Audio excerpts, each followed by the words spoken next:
the whole weekend. Just tell us your initial emotions at the moment. I felt like I was gonna have a heart attack after going and seeing the crowd, because it was so physical, the race. Chasing down Charles was whew.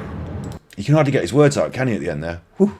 He's usually a very eloquent speaker. He's usually got all the words. This is about his third interview. He knows what he's going to say. He's been through it 3 or 4 times. He's still having trouble getting his words out. Lewis Hamilton described having the feelings of nearly having a heart attack. He felt like he was going to have a heart attack when he was running to the crowd after the race. In this particular race, there was some wheel-to-wheel action. There was a crash. His rival crashed into the wall. It was basically Lewis's fault. I'm not getting into that, essentially. He said, she said about who crashed who. What I'm saying is that it's a really high-speed event. You know, you've seen the dangers play out in front of you. You're in the car, you're flying around at 200 miles an hour. You've done it all your life. That is who you are. That is what you do. The stress must be, like, Lewis, the stress must be at his pinnacle here. He's witnessed someone crash. He's been involved in the crash, and he's got to go around at 200 miles an hour. This is what I've written for Lewis. So I'm going to say it for Lewis into the camera, and then I'm going to speak on a little bit more. Lewis, please speak about, I'll say it like I'm looking at Lewis, but I'm looking at you, really. Lewis, please talk about this. Please talk about this.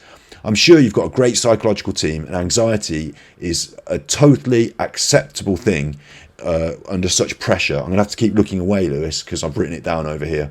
I'm not talking about it because you think it's a weakness is wrong. I'll tell you why. The pressure of holding it in, the pressure is adding to the anxiety itself. It's weakening you. It's making you more anxious. You're more anxious. I felt like I was going to have a heart attack, you said.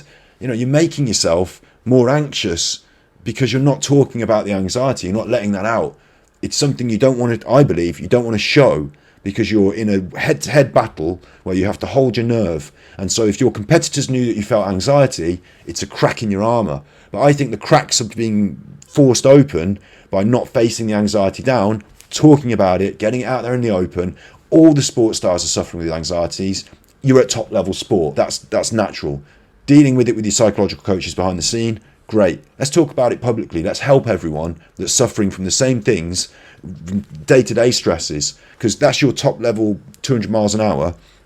I'll tell you what, Lewis, day-to-day, the people that are working at the NHS, they're going 200 miles an hour in their mind, helping these people. I'll tell you what, Lewis, I used to feel like I was going at 200 miles an hour. I was only cutting hair and booking everyone in and answering the phones and making sure that she got paid and that we've got customers tomorrow and I've done the flyers and I've got the, you know, all that. You're going at 200 miles an hour. We're all going at 200 miles an hour, Lewis. So talk about it. You're the one with the billions of pounds made out. You know, you're at the top end. You got the money. You got the sponsors. You got the backing. You got the media. You got all that. You can talk about this, Lewis. You can talk about it. If you talk about it, you'll see it's natural. People will understand and you can maintain high performance. No one's going to be like, oh, that Lewis Hamilton's feeling anxious. Oh, he's done for. They won't. They'll think you're stronger for dealing with it and talking about it publicly. So you'll be able to maintain high level performance. It will release a valve and you'll be unburdened. And most importantly, ready to push. Because that's what we've all got to do. Push forward. We talked about it earlier. Push forward. The alternative is the possibility that it builds up and becomes more of a problem. And I don't think we want to see that happen. So let's talk about it. And that's what we do here. So he's been through something that's high emotional. The high-speed crash, the race. He won the race.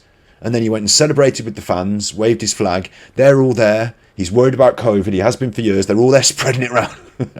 Maybe he's not worried about that. I'm only joking a bit about that. But also, you know, there is anxiety about this whole thing. It's new again.